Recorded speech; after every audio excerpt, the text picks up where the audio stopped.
majoritaire. Vous avez illustré la déchéance de Jean-Marc Abound au niveau de l'Assemblée nationale. Les présidents ont dit clairement que la majorité s'était effritée, ça vous avez raison. On analyse, hein, bien que c'est une question en même temps.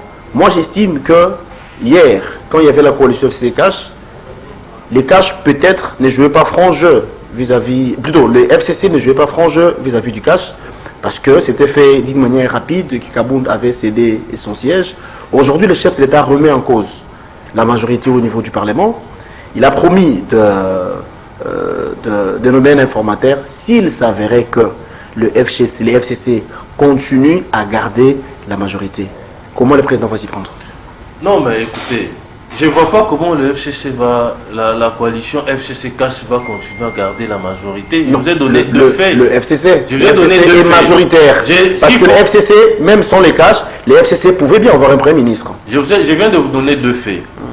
La destitution du président Kabound, alors qu'il était porté à ces postes-là par la coalition. Absolument. Voilà pourquoi j'ai dit les FCC ne jouaient pas un franc jeu. Non, moi je ne veux même pas leur prêter des intentions. D'accord. Je ne veux pas leur prêter. Moi je suis dans les faits. D'accord. Donc, déjà cette destitution-là, si nous étions réellement majoritaires, tel que constaté avant la nomination du Premier ministre, le président Kabound n'allait pas être déchu.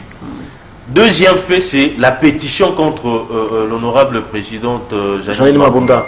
Plus de 250 signatures. Donc déjà, ce sont des éléments qui attestent réellement que cette majorité-là n'existe plus. Elle s'est fritée. Et dans ce contexte-là, le président ne peut que nommer un informateur pour constater de quel côté se trouve la majorité. Donc c'est vraiment logique. Il est resté dans cette logique-là de la Constitution.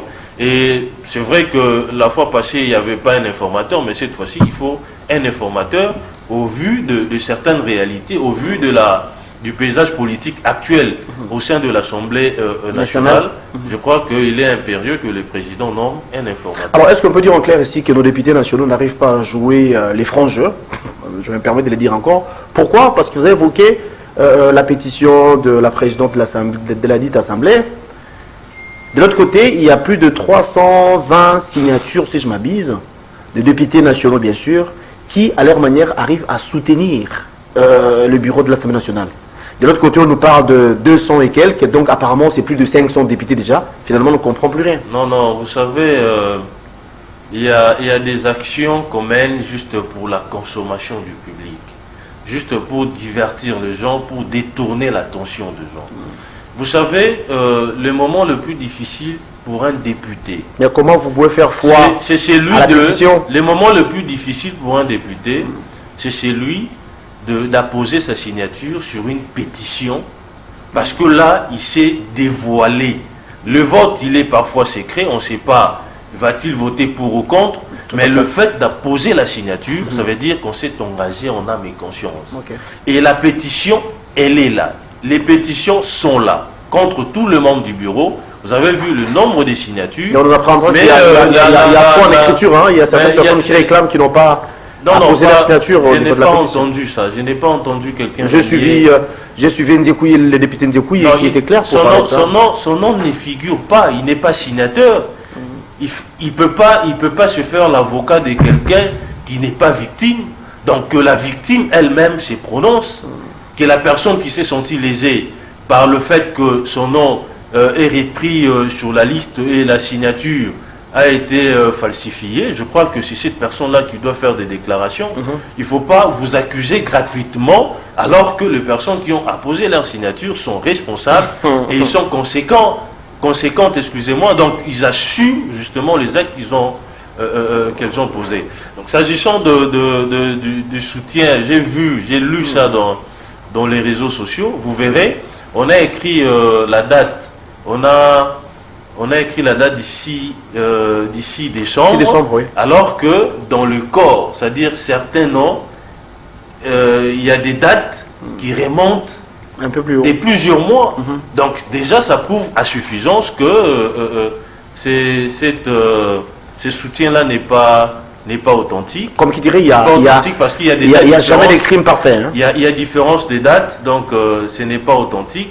Et supposons qu'il y a plus de 300 députés qui soutiennent les bureaux.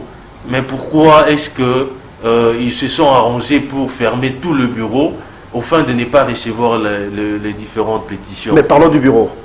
Il y a une dictature qui s'installe.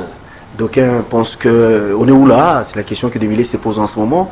Comment expliquerez-vous ou encore comment justifierez-vous cette arrestation ou encore cette incarcération du secrétaire général de l'Assemblée nationale, qui du reste est dans une résidence surveillée avec les policiers, il ne laissait même pas bouger. Ça, j'ai là entendu de nos amis du FCC. Donc, ils sont dans cette campagne-là de... Mais c'est confirmé par le bureau de l'Assemblée nationale. Hein.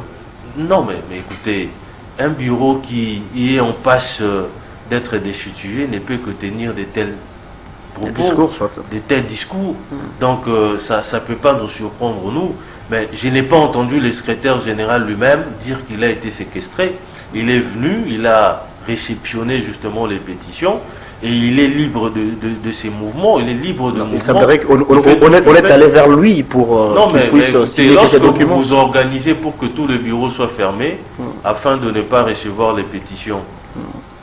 Il y a un compatriote qui estimait que non, la République ne peut pas sombrer parce qu'il y a des individus qui sont en train de préserver leur poste. Il est venu en bonne et due forme, sans contrainte aucune. Il est venu, il a réceptionné les pétitions. Donc, ce sont des accusations gratuites, comme je venais de le dire.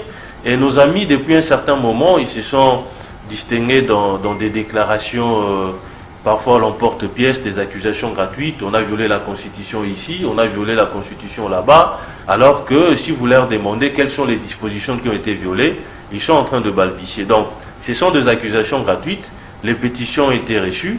Et je crois que le règlement intérieur de l'Assemblée nationale doit être appliqué au pied de la lettre. Donc, lorsque le bureau est fait l'objet justement d'émotions, donc nous savons comment ça se passe. Donc, le bureau ne peut plus convoquer une plénière parce qu'il sera en même temps juge et partie.